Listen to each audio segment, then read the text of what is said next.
Bonjour, je m'appelle Mohamed, travailleur social pour l'urgence Aurore. Je travaille sur 4 centres d'hébergement d'urgence migrants. Si Mohamed est aujourd'hui un professionnel d'Aurore, ça n'a pas toujours été le cas. C'est en tant que personne accompagnée qu'il a connu l'association. À un moment de sa vie, il connaît des difficultés professionnelles et personnelles, et pour lui, c'est le début d'une période compliquée qui va durer plusieurs années. J'ai essayé de trouver en fait des palliatifs à ça, des choses qui pourraient m'aider à me sortir de là. Entre autres, est arrivée l'addiction dans ma vie. Ça m'a coûté quand même 4 années de souffrance, hein, j'ai envie de dire, parce que c'est pas autre chose. Au début, il y a peut-être un certain plaisir à rentrer là-dedans, mais très rapidement, ça devient une souffrance réelle au quotidien, et chaque seconde qu'on vit, on est en souffrance, quoi. Il n'y a pas de cinéma. J'ai eu la chance quand même, moi, d'avoir un toit, d'avoir des enfants. C'était quand même une force aussi pour me mettre les yeux en face des trous. J'ai eu envie de me sortir de là.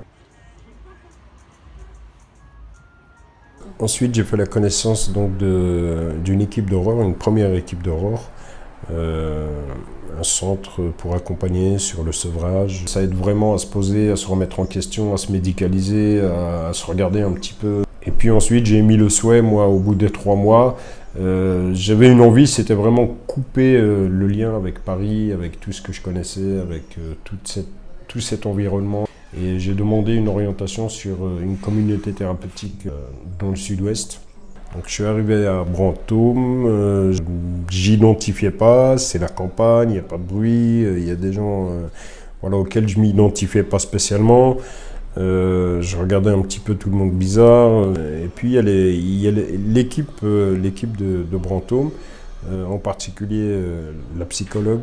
Ne serait-ce qu'en me voyant tourner, j'ai l'impression qu'elle arrivait à lire ce qui se passait en moi, puis de facto elle venait vers moi pour me dire tiens, on va marcher un petit peu, et puis on allait marcher, et là me posait les questions, et en fait ces questions, tout simplement aujourd'hui avec du recul, ça m'a permis de regarder ce qui se passait en moi, quoi. Qu'est-ce qui fait que... Et j'ai eu envie d'accrocher au travail qui était proposé.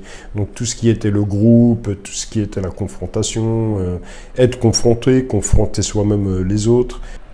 Ça m'a aidé, ça m'a énormément aidé, quoi. Au bout de 7 mois de travail à Brantôme, j'ai ressenti très fortement le besoin de me rapprocher de mes enfants. Je suis remonté sur Paris, puis je suis arrivé à Aubervilliers. J'ai pu mettre en place un travail familial, ce qui m'a permis, moi, de faire venir mes enfants, et puis d'avoir l'oreille pour les écouter. Ça m'a fait très mal de voir comment on peut atteindre l'autre, et puis... nos enfants et autres, à travers des comportements qu'on ne gère pas nous-mêmes. Hein.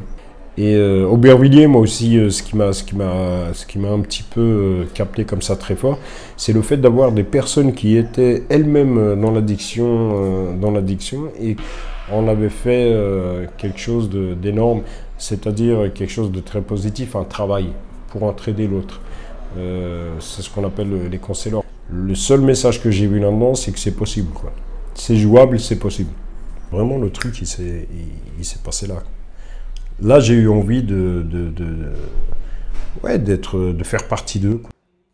Il y a une façon de faire. J'ai compris qu'il y avait une façon de faire. Il y a le rapport humain, il y a le rapport à l'autre, il y a l'écoute, il y a l'échange, il y a l'interaction avec les autres. Et j'ai travaillé en intérim avant de partir d'Aubervilliers. J'ai fait une demande d'appartement thérapeutique sur Ivry. Et à côté de ça, j'avais émis le souhait justement d'intégrer Aurore pour y travailler, hein, tout simplement. On m'a demandé de me présenter, j'y étais, j'ai eu l'entretien, et j'ai commencé à travailler au Loiret en qualité d'agent hôtelier. C'était un CHU, un centre d'hébergement d'urgence d'Aurore. Après ça, moi j'ai voulu faire plus. J'en ai discuté avec mon chef de service de l'époque, et il m'a dit ok, on va tester, on va faire. Au bout d'une année, j'ai rejoint l'équipe des travailleurs sociaux. Alors pas tout de suite, hein, il y a eu des formations juridiques, il y a eu des formations sur les droits des migrants, des étrangers, des familles migrantes. Et je me suis mis à travailler aussi sur le partenariat et la mise en place des activités. Le parcours d'un migrant demandeur d'asile ou d'une personne qu'on accompagne, c'est beaucoup d'administratifs, de rendez-vous, d'obligations, de lois, de choses très imposées. À aucun moment, on ne donne un espace comme ça où tu prends le temps de vivre, quoi, tout simplement. Et cet espace-là, moi, j'arrive à le mettre en place avec les différents partenariats que je mets en place. Il y a des repas qui sont faits, il y a des activités qui sont mises en place, il y a le sport qui est tous les week-ends, il y a des cours de français 3-4 fois par semaine dans chaque centre. Moi, j'ai des résidents qui rentrent et qui disent merci.